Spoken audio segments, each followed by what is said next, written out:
अस्सलाम वालेकुम भाइयों। आज मैं ये आपको बिस्किट की प्राइस के बारे में बताने जा रहा हूँ, क्योंकि ये लोग बहुत ज़्यादा शौक़ से खाते हैं। ये लू कंपनी का लू कंपनी का एक बिस्किट है, ये कैंडी, जो कि लोग ये बहुत शौक़ से खाते हैं। उसके बाद ज़ीरा प्लस है, उसके बाद नान खटाई है, उसके बाद ये टक है। तो लू में ये जो इसकी प्राइस है, ओरिजिनल प्राइस इसकी 135 रुपये है, जो एक दुकानदार को मिलती है। तो अगर दुकानदार इसका 5 रुपये मार्जिन रखता है और उसके बाद ये 140 में दुकानदार को सेल करता है। अगर आप लोग जाते हैं वहाँ पे, तो ये एक आम कस्टमर जाता है वहाँ पे शॉप पे, तो उसको ये 150 इसकी सेल होती है, तो 150 में दे देता है, ना कि ये एक एक पीस बेचने से 150 इसकी सेल होती है।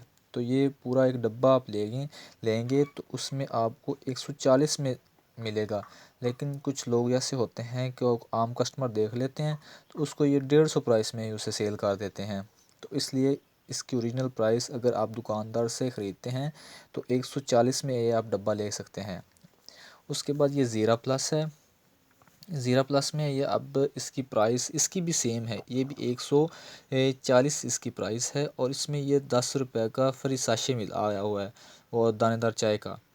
तो इसकी ओरिजिनल अगर आप आम कस्टमर दुकानदार लेने जाता है दुकानदार से, तो ये 150 में मिलता है। अगर आप उसको कहें कि भाई इसमें मुझे कोई प्रॉफिट होगा, तो ये आपको इतनी बात कहने से आपको 140 में मिल जाएगा।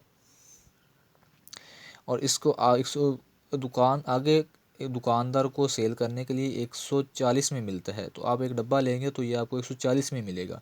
और इसके बाद ये नान खटाई का बिस्किट है, ये लू कंपनी का, ये भी लू कंपनी का बिस्किट है।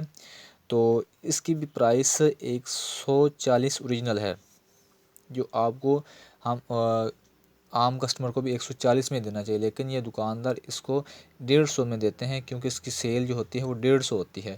अगर आप डिब्बा लेंगे तो आपको 10 रुपये का प्रॉफिट हो जाता है। और उसके बाद ये टक है, और इसकी भी प्राइस ऊपर लिखी हुई है, डब्बे के ऊपर लिखी होती है 150 रुपये। तो 150 रुपये में ये आपको दुकानदार सेल करता है। एक आम कस्टमर की बात कर रहा हूँ मैं। तो अगर आप उसे कहें कि मैंने डिब्बा लेना है, तो ये आपको 140 रुपये में मिल सकता है। डिब्बा लेने आम कस्टमर को भी ये मिल सकता है, लेकिन दुकानदार ये कहता है कि यार ये इसके ऊपर 150 रुपया लिखा हुआ है, तो ये आप मुझे 150 ही दें, लेकिन इसको आप 140 में ख़रीद सकते हैं। ये इसकी ओरिजिनल प्राइस है।